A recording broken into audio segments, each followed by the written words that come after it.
Welcome everyone back to weekly weather updates, and in today's video we have the latest from the live radar. Run for the latest UKV, have a look at the precipitation and the temperature over the next 5 days, as most are going to remain fairly bone dry as we head over the course of the rest of this week into the start of next week, as we continue to have this high pressure system slap bang over the top of us. There is the risk of a bit of a drizzle coming in off the North Sea and some thick cloud at times, especially early on next week, but that's really it.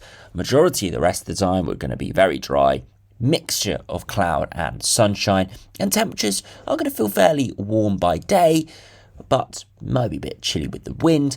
But by night they will drop away quite quickly, as of course we are heading into mid-autumn now, so those nights are getting longer, and yeah, it is going to cool down over those course of the evening. Longer range, we continue to see this high pressure sitting around, lots of runs again threatening for it to move to the north, but frustratingly still no main consensus within the operational or ensembles. We've still got lots of options showing cold north or northeasterly runs, but equally we've got other options, the high pressure slap back over the top of us, and even some options now opening the Atlantic back up into the second half of the month. So unfortunately, not got a concrete answer once again today, but we'll explore those runs in the second half of the video. So do remember, if you enjoy videos, make sure you like and subscribe. Now, we start on the live radar, not too much going on throughout this evening. According to that's around 8:30 on Thursday night, and you can see there's bits of drizzle for parts of northern Scotland, but elsewhere it is dry. Bit of sunshine around today, but nothing too crazy. Some decent spots, especially further southwards towards the centre of the high. Temperatures this evening falling away quickly and feeling chilly in the breeze, but you can see the thermometer temperatures are actually above average for the time of year. It's not too bad at all out there. It will be kind of fluctuating over the coming days depending on the exact wind direction and sunshine amounts, but yeah, most of the time it isn't going to be too bad. Around average or above average for now, maybe colder as we progress towards the latter part of next week, so around 7 days' time.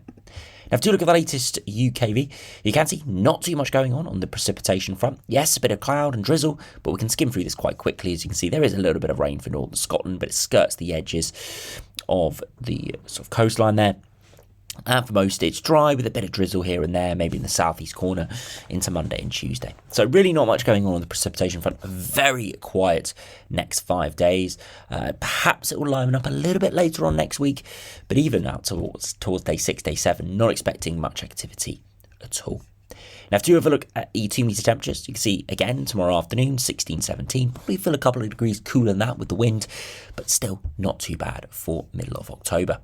As we head into Saturday, you can see those cold mornings, mid-single digits. Again, nothing that's towards a frost, no chance of any ice or anything, but still chilly nonetheless. You can see by the afternoon, up towards 16 or 17. Sunday, again, a little bit chilly, maybe 3 or 4 degrees overnight. And again, 16 to maybe 18 degrees there across large swathes of the British Isles. And the same for Monday. You see colder conditions are favoured further westwards, a little bit milder further eastwards, with that cloud getting dragged in off the North Sea. And you can see by the afternoon, once again, maybe 17, 18, 19 degrees, so not too bad at all.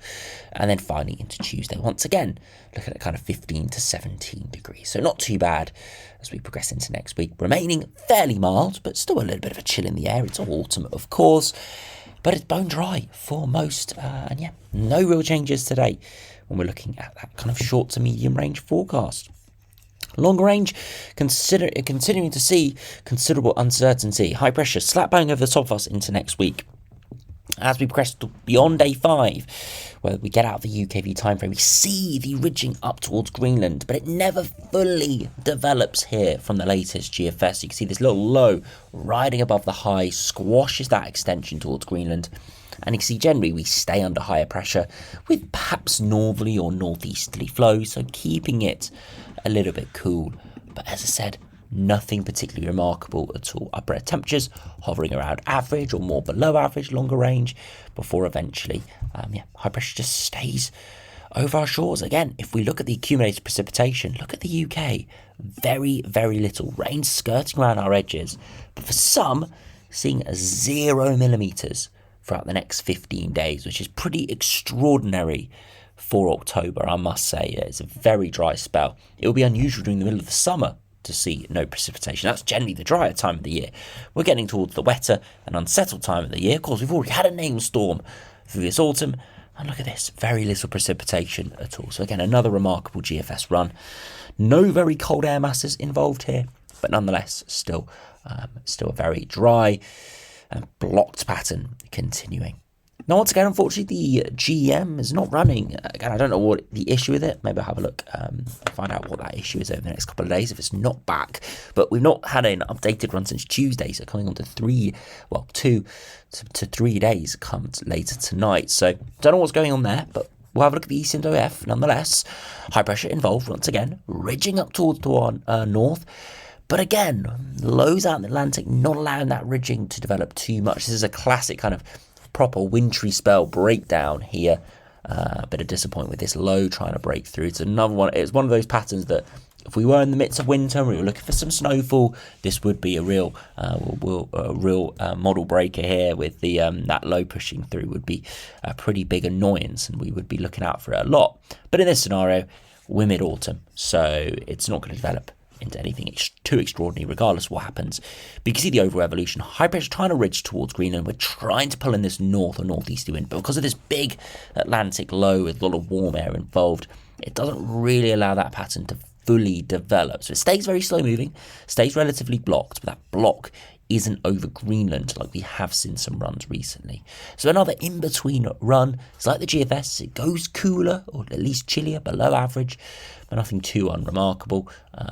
Nothing too remarkable there. Remaining pretty unremarkable as we do progress then into the second half of the month. Now, if you look at the ensembles, you can see we're pretty warm, or mild, let's just say, over the next 4 or 5 days. Dip close to average into next week, and then we kind of hover around average for the foreseeable future. There are some quite cold runs, there are some mild runs. As I said, a lot of uncertainty, nothing really clearing up on the latest ensembles or latest operational runs. Interesting though, day 10 and beyond, precipitation is starting to reappear. Not in huge amounts, and it's not all sort of coherent around any individual lows, so not a lot of certainty about that, but definitely suggests that a decent minority now are starting to push at least low pressure closer by. So the high pressure was never going to hang around forever. We were always going to see a bit of a breakdown, perhaps already signs of that come out here from the latest GFS ensembles. Sea level pressure remaining very high, dipping though as we head perhaps later into the second half of October. So not next week, perhaps the week after, where it starts to dip. And you can see if we look at the 2 meter temperatures, also slowly dipping, but not too much. Definitely cooling as we head progressively into the autumn, but we're not really seeing anything too, as said, remarkable from the GFS. Now, finish by looking at the latest ECNWF ensembles. It's very, very similar. Above average at the moment, pretty mild. Dropping closer to average and staying around average with some milder runs, some cooler runs there progressively towards the end of the month, and then again around the 19th, 20th of October, pick up in precipitation. So 2 very similar ensemble runs here from the GFS and the Eastern UF today. But as I said, it's unfortunate. It doesn't really clear up the scenario at all. Again, it's more data. It's more, we're closer perhaps to a little bit of a change or closer to some colder air arriving, but not really seeing the models sort themselves out here, which is a little bit frustrating, I must say. Again, we'll have to wait and see exactly how this does play out, but for the foreseeable future, the next kind of 5, 6, 7 days, maybe even slightly longer, bone dry, at least mild initially, before turning a little bit chillier next week. But yeah, nothing too crazy at all. It's almost pretty remarkable how dry it's going to be. Normally, we're talking about unsettled, disruptive conditions. It's pretty remarkable how undisruptive the weather's going to be over the next week or so. So do enjoy it. Again, the unsettled conditions, the stormy conditions, the cold wind and rain will arrive at some point or will return. But it's just not in the next 5 to 7 days. So do enjoy it. And yeah. Hope you've enjoyed, and I'll see you again for another video soon.